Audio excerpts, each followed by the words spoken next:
You're watching the Coronavirus Urban Report.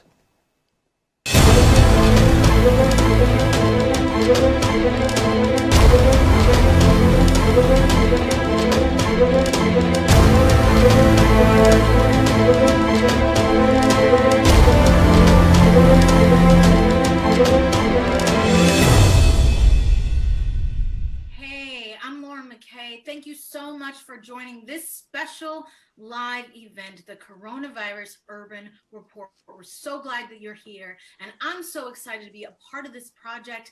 I am very passionate about health disparities in all communities and addressing it head on.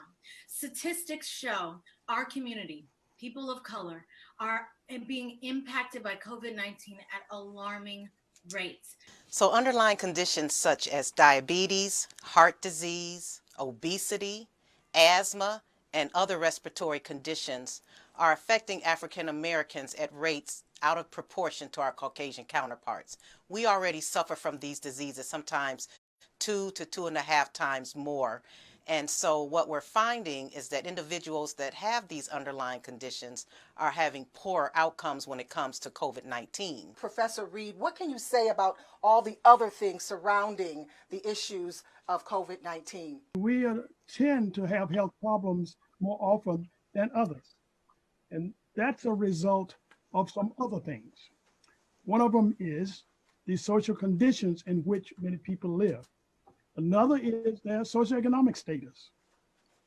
And when we get back to the social conditions in which people live, sometimes, as you've just suggested, living in these multi-generation households, sometimes it's difficult to social distance. At other times, people don't try. I think it's important that people listen to trusted public health authorities. In Ohio, we've been pretty lucky, with Dr. Acton and Governor DeWine.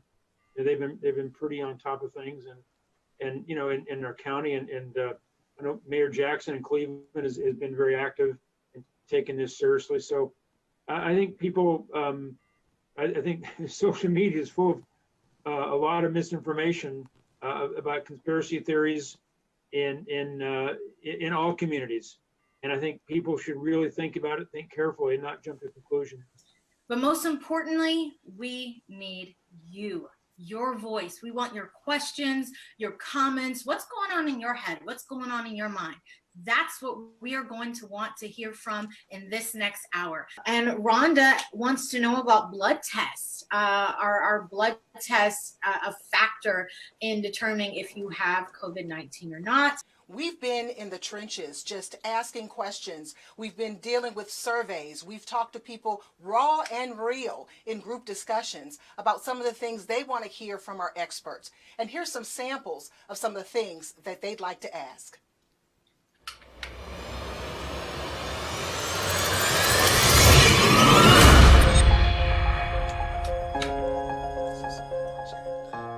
The number one thing that I want to know about the coronavirus as it stands right now are what are the newest symptoms. It's such a new thing that's happening to us, and every day I'm seeing new symptoms that are popping up. Hi, my name is Marilyn Burns, and I'm from the Woodland area. And my question is to the doctors is, how can we, as residents in a community neighborhood, try to level the playing field? What can we do to put out here to keep ourselves safe if we can't even seek out the medical attention that we so desperately need? My name is Robin Brown, and I would like to know, what symptoms do younger folks get? What is the statistics of the effects on younger people as well as our children, because they're not given those statistics?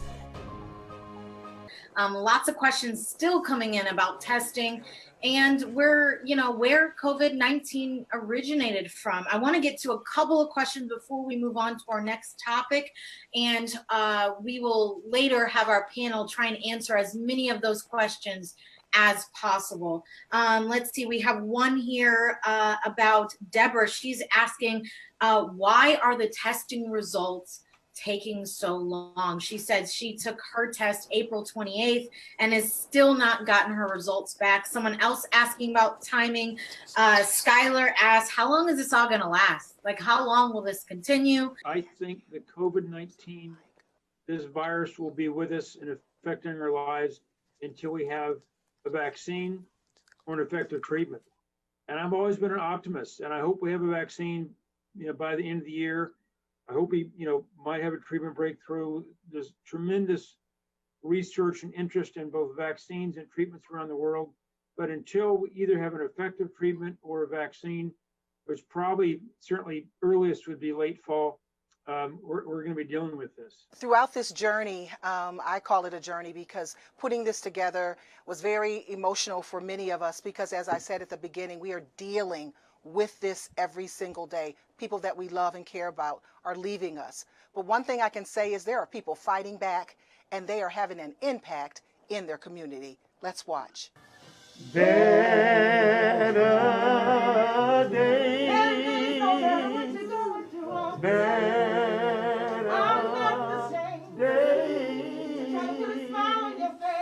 And others are hoping for better days. Community leaders are using their platforms to make a difference, like radio host Jeff Brown and community activist Yvonne Pointer. They're feeding first responders, including those at the 2nd District Police Department.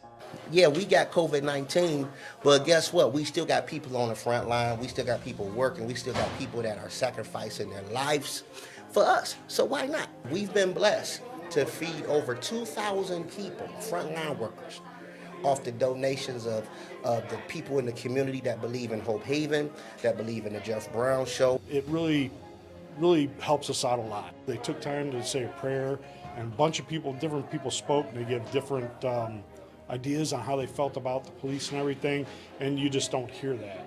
We have our masks, we have our gloves, we're social distancing. You don't have to stay shut up in the house, fearful to live. You can rise up even in this time. So we're wanting people to know that yes, we're all suffering. Yes, we're going through. But if we get out and help someone else, service can save your life. And Billy Sharp of the Urban League Guild says for true leaders, the work never stops. We've been all day, we've had a whirlwind. We did a food bank earlier today, trying to make sure people got food. We gave laptops to CMSD students. We're also pushing the 2020 census because we know that's important still. Even though we're dealing with COVID-19, we know some things are still important and have to happen. Together, we're going to fight COVID-19. And in the midst of a crisis, I found out in this group discussion that when we come together, we find creative ways to help one another, like making masks and distributing them throughout the community. I'm doing so many, I'm cutting, I'm washing, I'm doing, then the next person might be sewing, then the next person might be putting the hook things on, trying to get them out to the community, see who's doing what. I'd like to make a commitment between all of us. We'd have 1,000 masks by the end of June. You think we can? I know we can. Come on, we can. I know we can. 1,000 masks by the end of June. All right? Good.